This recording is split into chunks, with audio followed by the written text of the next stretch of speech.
My name is Jada McMahon. I'm from Long Island, New York. I went to school in Binghamton for undergrad, and now I go to SUNY Upstate Medical University. So when I was in middle school, my mom passed away from breast cancer, and I had a lot of experience understanding what the medical field looked like and how healthcare worked, especially in my community. When I was younger, I didn't necessarily go to the doctor too much. Me and my friends weren't too keen on going to get physicals or getting things checked up, and neither were our parents. So it was really interesting to kind of see the good side of medicine when my mother was diagnosed. Her doctors were amazing. My father always has good things to say about them.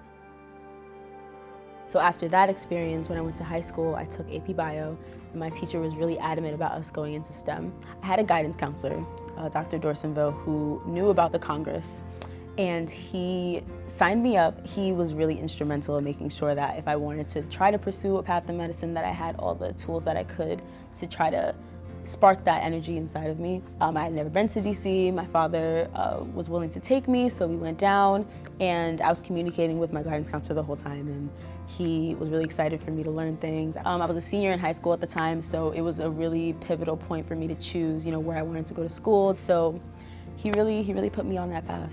It was nice to see a bunch of people my age who were interested in this thing, and it made it kind of seem attainable. I remember very vividly this young woman walking out on stage and talking about her experience doing research with Google and winning a prize. And I remember her being so young. Brittany Winger was her name.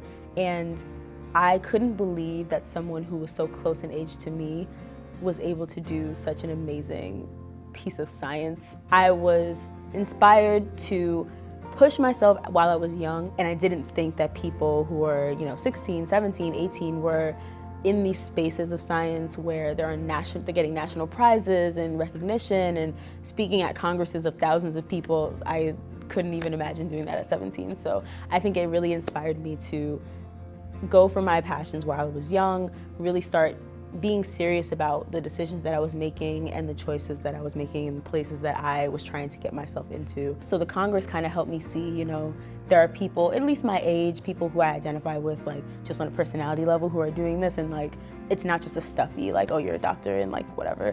There were doctors of all backgrounds at the Congress, which I really enjoyed. I was just watching person after person who didn't look like me. I feel like it was a good amount of people who were I felt like somebody that I could identify with in some way. There were a bunch of women, I remember that for a fact, that I was like, oh, women are out here being doctors and researching and things. And I think it really pushed me to go into medical school right away, because I knew that I had the potential to make an impact while I was young and I didn't have to wait. It solidified for me that medicine was an option for me.